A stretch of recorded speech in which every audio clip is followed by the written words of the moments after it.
Olá, este é o seu Vanguarda Comunidade. Nosso tema hoje é a educação sob o enfoque transpessoal. O que será que é isso, hein? Essa combinação vai ser explicada aqui para nós pelo diretor da Faculdade de Educação da Universidade Metodista de São Paulo, que fica em São Bernardo do Campo, Elídio dos Santos Neto. Obrigado pela sua presença aqui conosco. E por que eu estou trazendo o professor Elídio aqui? Ele defendeu uma tese de doutorado sobre esse assunto, mas também desenvolveu vários trabalhos em universidades particulares de Pindamonhangaba, aqui da nossa região. Ele tem um pezinho aqui no Vale do Paraíba também. Sim. Conhece os esforços intelectuais dos nossos estudantes, dos futuros professores daqui da região. Inicialmente eu quero conversar contigo, Elídio, sobre a questão da psicologia transpessoal. Depois a gente pode ver onde ela pode ser aplicada na sala de aula e diretamente com o aluno, com o professor, atingindo a sociedade. O que é essa abordagem transpessoal, para a gente começar a entender a sua ideia? Então, a psicologia transpessoal, no campo da psicologia, ela é conhecida como uma quarta força da psicologia, né? Tem alguns nomes importantes aí na sua origem, entre eles o de Maslow. Abraham Maslow.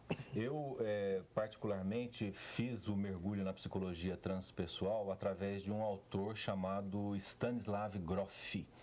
Grof nasceu em Praga, mas já desde a metade dos anos 60 ele está nos Estados Unidos e ele é formado em medicina e depois fez todo um treinamento em psiquiatria, em psicanálise. E o Grof foi um dos primeiros pesquisadores do ácido lisérgico, LSD, que quando ele apareceu, final dos anos 40, começo dos anos 50, foi distribuído para vários pesquisadores no mundo, entre eles Grof, que na universidade onde trabalhava já estava trabalhando com pesquisa da consciência e utilizou o ácido lisérgico para fazer a investigação desses diferentes níveis de consciência. E aí apareceu uma coisa muito interessante nas pesquisas dele, Carlos, porque ele fazia as sessões com as pessoas de várias idades, de várias profissões, em diversas etapas da vida, e ia registrando em fitas magnéticas tudo aquilo que aparecia das imagens, não é? Muitas daquelas imagens tidas dentro da psicologia tradicional como imagens frutos de uma mente doentia. De uma alucinação. De uma alucinação, de estados psicóticos. Aliás, enviaram o LSD para que fosse estudado como uma possível cura para a psicose, porque diziam que o LSD induzia um estado reversível, né, de psicose. E ele descobriu estados alterados de consciência. Ele até prefere a expressão, ao invés de estados alterados de consciência, ele prefere a expressão estados ampliados de consciência. Ampliados. E ele não gosta do alterados por quê? Porque dá a impressão que teria um estado normal e um estado alterado. Para o Grof, não. Existe um estado ampliado de consciência. Quer dizer, quando ele mapeou estas várias experiências, ele foi comparando estas várias imagens, um novo mapa, vamos dizer assim, né, da consciência, uma nova cartografia da consciência, que admitia não só o nível do inconsciente trazido por Freud, mas também aquilo que o Jung chamava de inconsciente coletivo, mas explicitava outros elementos desse inconsciente coletivo, além de trazer um destaque muito grande para aquilo que ele chamou de experiências perinatais, ou seja, experiências em torno do nosso nascimento, do processo do nosso nascimento. A gente vê que no seu livro, e daqui a pouco eu quero falar com mais detalhes a respeito deste livro aqui, ó, Por uma Educação, vou mostrar nessa câmera mesmo, se dá aqui, ó, Por uma Educação Transpessoal, que é o foco deste nosso programa. No segundo bloco vamos mergulhar nessa questão da educação, a ação pedagógica e o pensamento de Stanislav Grof, que é um esboço fininho da tese de doutorado do professor, que tem 400 e tantas páginas, né, professor? Isso, exatamente. Mas a gente consegue ter uma ideia apaixonante do que é este projeto para você, professor, para você, educador, para você, pai de um aluno, que se você tiver contato com essa abordagem e o seu filho for um filho transpessoal, quem sabe a educação pode fazer uma verdadeira revolução no Brasil e no mundo. Eu quero lhe fazer uma pergunta sobre a questão do ser ilo holotrópico. O que é isso no pensamento de Stanislav Grof? Na verdade, aí foi uma composição que eu fiz de duas expressões que o Grof utiliza. A expressão hilotrópico e a expressão holotrópico.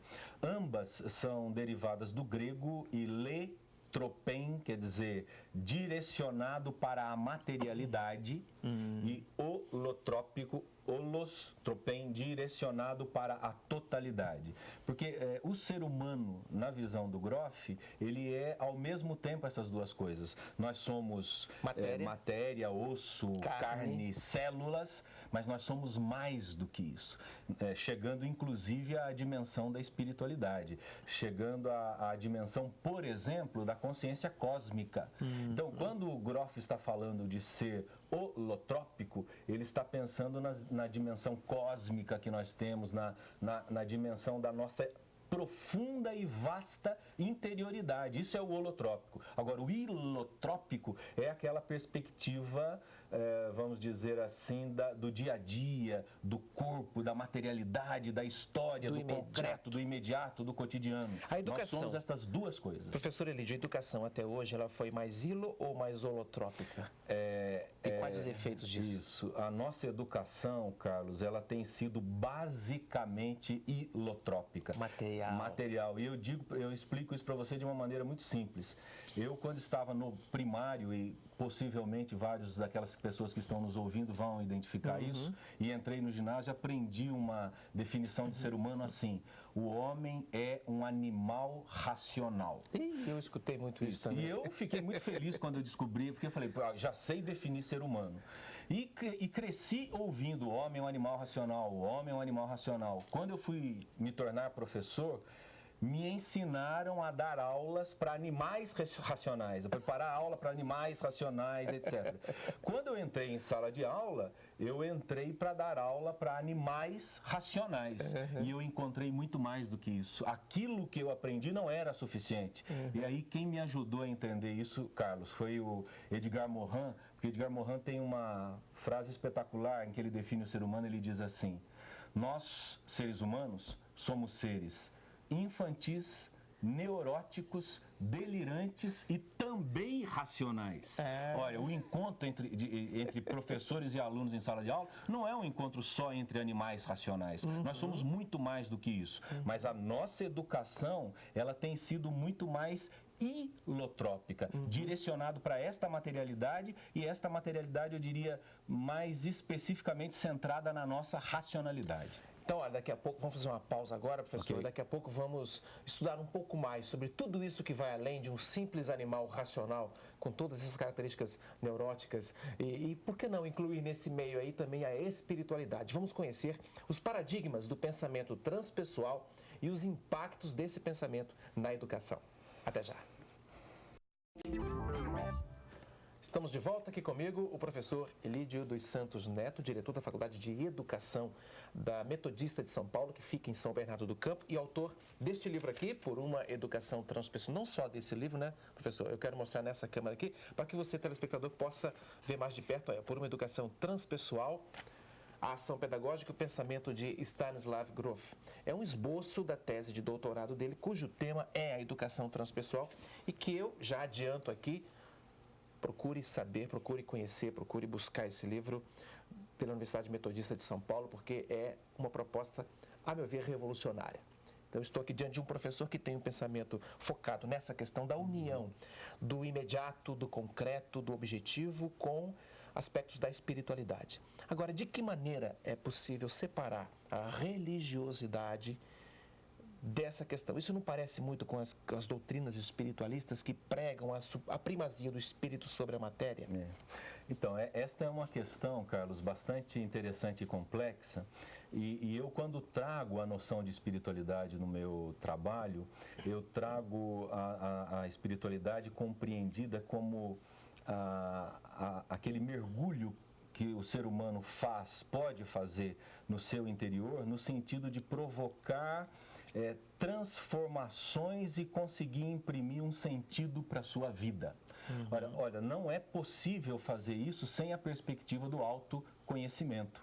Então, quando eu mergulho em mim e contacto esses elementos todos que estão presentes, sejam elementos neuróticos, mas também sejam elementos espirituais, arquetípicos, eu estou fazendo uma religação do meu mundo interno com o mundo exterior da cultura na qual eu vivo, e isto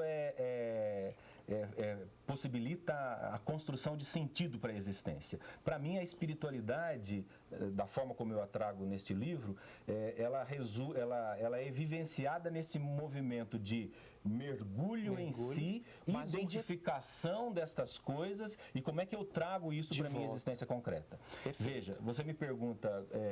como é que isso se relaciona com as religiões? É interessante porque na nossa cultura, normalmente, quando nós falamos em espiritualidade, ela tem sido vista como um espaço único e exclusivamente das religiões. Olha, eu entendo que a espiritualidade, ela é uma característica do ser humano. O pensamento acadêmico às vezes não aceita bem isso, né, professor? Tem muita dificuldade em aceitar isso. Né? Exatamente, e eu tento explicar isso um pouco no livro, porque o pensamento acadêmico, ele é fundado exatamente nisto que nós chamamos de o paradigma newtoniano cartesiano, e que reconhece apenas como verdadeiras aquelas impressões que nós temos desta realidade material concreta, o mundo hilotrópico do Groff. Uma das contribuições principais do Groff é mostrar que aquilo que está para além do pessoal, isto é, o transpessoal, o cósmico, é tão importante quanto isto. Isto faz com que a espiritualidade, por exemplo, precise ser seriamente considerada. Isso. O que não quer dizer, Carlos, fazer ensino religioso nas escolas. Isso. Porque, veja, as religiões, elas são um espaço privilegiado para cuidar da espiritualidade, cada um de acordo com o entendimento do que tem com relação a isso. Agora, o que eu estou dizendo é que a espiritualidade do ser humano, ela faz parte da condição humana. Portanto, ela não é um privilégio exclusivo das religiões. Eu posso estar no meu momento de encontro com os meus alunos, vivendo a minha espiritualidade intensamente, sem necessariamente eu estar, por exemplo, falando da transcendência, falando de Deus, ou trazendo um credo religioso. Perfeito. Então, eu estou aqui pensando, enquanto o senhor fala, eu estou pensando em uma sala de aula com 40 alunos, 50 alunos, municipal, ou uma escola municipal ou estadual, exatamente nas condições que a gente encontra hoje nos bairros das cidades, em qualquer cidade. Como que seria, vamos fazer uma viagem e trazer para dentro dessa sala de aula agora, como que seria a abordagem transpessoal num trabalho dentro dessa atividade do professor? Então, assim, é muito interessante isso, porque para uma educação transpessoal ser colocada em prática, não é necessário que toda uma escola tenha, naquele preciso momento, a compreensão do que é uma educação transpessoal. É claro que se a escola tiver um projeto pedagógico que vá nessa direção, isso é muito importante. Mas um professor, vamos pensar concretamente, como você sugere, num professor no interior da sala de aula. A educação, Carlos, ela é basicamente relação pedagógica, isto é, relação entre a pessoa do professor e a pessoa do aluno e do grupo de alunos que está ali. O conhecimento passa por isso, inclusive. É por isso que eu dizia que eu não posso cuidar do aluno apenas como animal racional. Então, se eu estou ensinando um conteúdo de matemática, por exemplo, na relação que eu travo com os meus alunos, é mais do que um conteúdo de matemática que eu estou ensinando. Eu estou ensinando aquele conteúdo de matemática, mas estou, na minha relação com os alunos, colocando um modo de ser pessoa para eles. Ora, se a concepção desse professor é transpessoal, ou seja, se esse professor sabe que ele não se esgota no ego individual dele, mas que ele tem relação com o cosmos, com o mundo natural, com o mundo do aluno, com as energias que aquele aluno traz para dentro da sala de aula, com as energias que ele mesmo traz, além daquele conteúdo da matemática, ele vai estar atento atento a cuidar disso dentro da sala de aula. E aí o que acontece? Normalmente as situações conflituosas da relação pedagógica tendem a ser cuidadas com muito mais facilidade. O senhor está me lembrando de um mestre que já foi motivo de assunto aqui do Vanguarda Comunidade, que foi o professor Malba-Tahan, que tem exatamente esse tipo de abordagem. E eu aproveito para dizer, já no final desse nosso segundo bloco, que muitos professores que estão nos assistindo vão se identificar com a sua fala, que talvez estejam dizendo assim, olha, eu faço isso dentro da sala de aula, eu não sabia que eu era um educador ou uma educadora transpessoal. Isso, porque eu já tenho essa perspectiva. Exato. Agora, a questão é aprofundar teoricamente para poder fazer isso com mais vigor, com mais força, clareza, né? Com mais clareza. É isso, né? É isso, porque assim, nós somos seres de racionalidade também. Portanto, compreender aquilo que nós estamos fazendo, dar fundamento teórico para aquilo que nós estamos fazendo é importantíssimo. Eu acho que você diz bem. Eu acho que há muitas pessoas que até já têm a postura de um educador transpessoal de uma maneira intuitiva. Isso, porque é apaixonado pelo que faz. Porque é apaixonado pelo que faz, porque pesquisou outras fontes, talvez não tenha conseguido sistematizar isso de uma maneira lógica, organizada, mas intuitivamente faz isso. Só que, se ela faz intuitivo, de forma intuitiva, ela pode fazer o aprofundamento disso. É aí que, por exemplo, um estudo como de um Groff, por exemplo, pode dar ferramentas. Né? Você falava de Malba-Tahan, eu orientei uma dissertação de mestrado na Metodista sobre a interdisciplinaridade em Malba-Tahan e a gente tinha a clareza da sensibilidade dele para a complexidade da condição humana. Olha, eu vou pedir para a gente continuar falando sobre essa questão, que eu sou apaixonado por Malba-Tahan e eu tenho certeza que o pessoal do Vale do Paraíba também é, porque ele viveu em Queluz, aqui uma das cidades da nossa região. Vamos para outro intervalo. No próximo bloco, além de falar disso, eu quero também citar aqui, quero pedir que o professor nos fale sobre as reais possibilidades de se implantar a educação transpessoal já nas escolas. Até já!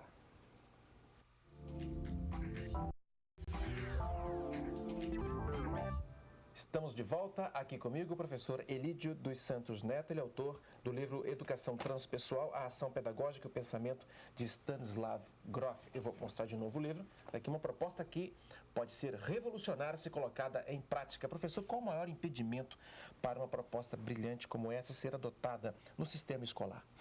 Então, de princípio, a primeira grande dificuldade que eu vejo é exatamente a de que a educação transpessoal ela faz parte de um paradigma nascente, ou seja, de uma coisa nova, né?